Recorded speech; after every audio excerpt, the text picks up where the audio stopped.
La seconde venue du Seigneur et le royaume millénaire. Romains chapitre 8, versets 18 à 25. J'estime que les souffrances du temps présent ne sauraient être comparées à la gloire à venir qui sera révélée pour nous. Aussi la création attend-elle avec un ardent désir la révélation des fils de Dieu. Car la création a été soumise à la vanité, non de son gré, mais à cause de celui qui l'y a soumise, avec l'espérance qu'elle aussi sera affranchie de la servitude de la corruption pour avoir part à la liberté de la gloire des enfants de Dieu. Or nous savons que jusqu'à ce jour, la création tout entière soupire et souffre les douleurs de l'enfantement. Et ce n'est pas elle seulement, mais nous aussi qui avons les prémices de l'Esprit, nous aussi nous soupirons en nous-mêmes en attendant l'adoption, la rédemption de notre corps. Car c'est en espérance que nous sommes sauvés. Or l'espérance qu'on voit n'est plus espérance. Ce qu'on voit, peut-on l'espérer encore? Mais si nous espérons ce que nous ne voyons pas, nous l'attendons avec persévérance.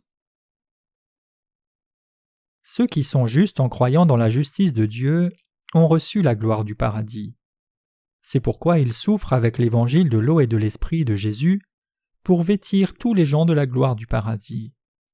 Les croyants se consacrent à l'évangile de la justice de Dieu et souffrent sur terre, car il est glorieux et juste de prendre part aux souffrances de Christ. N'est-il pas honorable pour nous de souffrir pour Dieu, que nous honorons et respectons profondément? Bien sûr que si, c'est une souffrance glorieuse. C'est pourquoi ceux qui croient dans la justice de Dieu souffrent pour sa justice. Pour qui êtes-vous en train de souffrir en ce moment même? Souffrez-vous pour le monde et pour votre chair? En quoi serait-il bon pour votre âme de porter toutes les souffrances du monde? Souffrez pour la justice de Dieu et croyez-y, la gloire de Dieu sera alors sur vous. L'héritage par lequel nous serons bénis dans l'avenir. Pensons à l'héritage que nous recevrons. L'héritage que nous recevrons dans le paradis, c'est la récompense de régner avec Jésus dans le nouveau paradis et la nouvelle terre.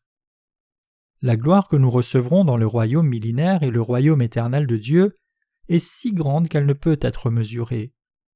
Seuls les croyants nés de nouveau peuvent connaître et posséder cette gloire qui les attend. La gloire incomparable. J'estime que les souffrances du temps présent ne sauraient être comparées à la gloire à venir qui sera révélée pour nous. Romains 8, 18. En comparant la gloire qui sera reçue par les croyants à leurs souffrances actuelles, Paul dit que cette gloire surpassera de loin leurs souffrances actuelles. C'est entièrement vrai, la gloire qui nous attend est assurément plus grande que les souffrances que nous endurons actuellement. L'attente ardente de la création. Aussi la création attend-elle avec un ardent désir la révélation des fils de Dieu, car la création a été soumise à la vanité, non de son gré mais à cause de celui qui l'y a soumise, avec l'espérance qu'elle aussi sera affranchie de la servitude de la corruption, pour avoir part à la liberté de la gloire des enfants de Dieu. Romains 8, versets 19 à 21. Toute la création de Dieu attend d'être libérée de la corruption du péché. Pour qu'elle soit libérée, le royaume de Dieu doit être établi sur cette terre. Ces créatures attendent également que les enfants de Dieu deviennent les maîtres du royaume millénaire. Toutes les créatures attendent donc le jour où les enfants de Dieu régneront avec lui, vêtus de la gloire de Dieu, pour que vienne le royaume de Dieu. En attendant la rédemption de notre corps. Or, nous savons que jusqu'à ce jour, la création tout entière soupire et souffre les douleurs de l'enfantement, et ce n'est pas elle seulement, mais nous aussi qui avons les prémices de l'Esprit, nous aussi nous soupirons en nous-mêmes en attendant l'adoption, la rédemption de notre corps. Car c'est en espérance que nous sommes sauvés. Or l'espérance qu'on voit n'est plus espérance, ce qu'on voit peut-on l'espérer encore? Mais si nous espérons ce que nous ne voyons pas, nous l'attendons avec persévérance. Romains 8, versets 22 à 25. Ceux qui croient en l'évangile de la justice de Dieu sont sauvés de leurs péchés. Ils attendent le jour où viendra le royaume de Dieu avec persévérance dans toutes leurs souffrances. Ils souffrent incessamment pour l'évangile, et par leur souffrance, leur espoir de la venue du royaume de Dieu ne fait que grandir. Cela leur est naturel. Ils n'attendent pas l'espoir qui est aperçu par les yeux de la chair, mais plutôt le royaume de Dieu qui est invisible et leur propre transformation.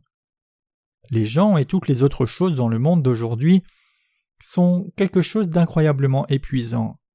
À mesure que le temps passe, que la technologie et la civilisation se développent, l'espoir des gens en l'avenir augmente dans leur cœur. Ils s'attendent à voir un paradis sur terre dans l'avenir, et pourtant ils deviennent anxieux, nerveux, mornes, et se demandent pourquoi le processus prend autant de temps, malgré tous les progrès. Les ordinateurs, les voitures et les autres avancées scientifiques et technologiques continuent, et pourtant il devient de plus en plus difficile d'entendre les gens rire. Y a-t-il un espoir pour l'avenir de l'humanité ? La réponse, malheureusement, est non. Selon la parole de l'Apocalypse, ainsi que selon l'avis des scientifiques, des catastrophes nous attendent avec le manque d'eau, la destruction de la couche d'ozone, la sécheresse, la déforestation, qui feront mourir beaucoup de gens de soif et de chaleur. Pouvez-vous sentir l'arrivée de ces désastres dans votre cœur ? Vivons-nous dans un monde agréable ? Il peut sembler agréable d'une certaine manière. Qu'y a-t-il qui ne puisse être acheté avec de l'argent ? Mais nous avons besoin d'eau propre et d'un environnement sain. Pourtant, la couche d'ozone est détruite, permettant à des rayons mortels de traverser l'atmosphère, alors que des rayons ultraviolets font muter les plantes et durcissent le cœur des gens. Les gens s'inquiètent de plus en plus. Qu'arrivera-t-il à ce monde ? Mais contrairement aux gens du monde, nous les croyants nés de nouveau avons la foi dans le fait que nous prendrons part à la première résurrection et régnerons avec Jésus pendant 1000 ans. La Bible nous dit que le Seigneur lui-même, à un signal donné, à la voix d'un archange et au son de la trompette de Dieu, descendra du ciel. 1 Thessaloniciens 4, verset 16. La question est « quand ?» Il viendra. Notre Seigneur a promis qu'il descendrait pour prendre tous ceux qui croient en l'évangile de l'eau, du sang et de l'esprit, et nous attendons donc ce jour. Ceux qui sont nés de nouveau croient en cet évangile. Mes péchés ont été transférés sur Jésus lorsqu'il a été baptisé, et je crois au Seigneur comme le Sauveur qui a été jugé pour mes péchés à ma place. Dieu nous a accordé le salut par son Fils unique bien-aimé Jésus-Christ. Il reviendra pour ressusciter son peuple et nous fera régner pendant 1000 ans sur la terre. La Bible est comme un puzzle qui doit être reconstitué par ses lecteurs. Lorsque Jésus est descendu la première fois, il a appelé les pécheurs à se repentir. Il a pris leurs péchés sur son corps par son baptême et été jugé pour eux par le sang qu'il a versé à la croix. Lorsque le Seigneur, qui réside à présent dans le paradis, reviendra, il ressuscitera tous ceux qui croient dans la justice de Dieu pour qu'ils règnent avec lui pendant 1000 ans. Le royaume millénaire. Ceux qui aiment réellement les autres dans ce monde sont les enfants de Dieu. Ce sont les seuls qui amènent l'évangile de la justice de Dieu à chaque âme perdue pour lui faire obtenir Christ. Est-ce que les gens de ce monde récompensent les enfants de Dieu ? Non. Alors qui le fait ? Lorsque Jésus reviendra, il les récompensera en ressuscitant ceux qui sont nés de nouveau et leur permettra de régner pendant 1000 ans. Le royaume millénaire est pour nous, les croyants nés de nouveau. Alors même que le monde présent est dévasté, lorsque notre Seigneur reviendra, nous vivrons dans un monde nouveau. Là, le Seigneur nous permettra de régner avec lui et de mener des vies heureuses et joyeuses aussi longtemps que nous le voudrons. Paul dit dans Romains 8, 23 « Et ce n'est pas elle seulement, mais nous aussi qui avons les prémices de l'Esprit, nous aussi nous soupirons en nous-mêmes en attendant l'adoption, la rédemption de notre corps. » Attendez-vous ce jour ? Même nous qui avons les premiers fruits de l'Esprit gémissons en nous-mêmes en attendant avec impatience la rédemption de nos corps. Dieu a dit qu'il nous ressusciterait, changerait nos corps et nous permettrait de vivre avec lui. Nous qui sommes nés de nouveau en tant que justes, espérons et attendons sa seconde venue par le Saint-Esprit. Nous gémissons en nous-mêmes. Les croyants nés de nouveau savent ce que le monde sera. Ce que les diseurs de bonne aventure prévoient du futur ne signifie rien. Les saints nés de nouveau savent précisément ce qui nous arrivera dans l'avenir. Même si le monde se changeait exactement en ce que nous avons prédit, personne ne nous croira. Mais ceux qui croient la parole écrite de Dieu attendent sans se vanter. Même si d'autres ne reconnaissent pas la parole de Dieu et les regardent avec mépris, ils vivent dans l'espoir. Ceux qui ne croient pas, par conséquent, devront recevoir le salut avant que leur vie ne finisse, Ils doivent croire au fait que Jésus a pris leurs péchés par son baptême et a été jugé pour nous à la croix. C'est alors seulement qu'ils pourront entrer dans le royaume de Dieu quand le dernier jour viendra. Nous serons alors récompensés et nous entrerons dans son royaume pour recevoir la vie éternelle. Êtes-vous triste? Êtes-vous fatigué? Ou êtes-vous satisfait de votre vie? Nous devons clairement croire et savoir comment Jésus est devenu notre Sauveur avant de mourir. Nous devons également nous préparer pour notre vie dans le paradis. Ce monde n'est pas tout. En sachant cette vérité, nous devons nous préparer à vivre dans le paradis.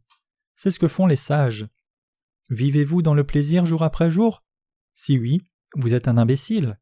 Ceux qui désirent le meilleur, c'est-à-dire un pays paradisiaque et qui se préparent à réaliser leurs rêves en y entrant, sont au contraire les sages qui construisent véritablement leur demeure sur le roc. Dans le royaume millénaire. Dieu nous a fait à son image et a voulu que nous vivions avec lui pour toujours. C'est pourquoi le Seigneur est venu sur la terre, a reçu le baptême et a versé le sang pour nous délivrer de tous nos péchés. Ceux qui croient dans la justice de Dieu vivent avec le Seigneur, et le Seigneur les récompensera pour cela. Notre Seigneur séchera les larmes de nos yeux et nous récompensera pour toutes les souffrances et la solitude que nous avons endurées. Dieu renouvelle toutes choses. Il permettra la venue d'un monde nouveau où le nourrisson s'ébattra sur l'antre de la vipère. Ésaïe 11, verset 8.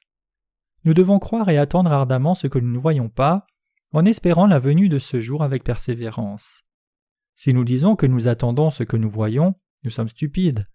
Si par contre nous attendons ce que nous ne voyons pas et croyons la parole de Dieu, nous sommes alors sages.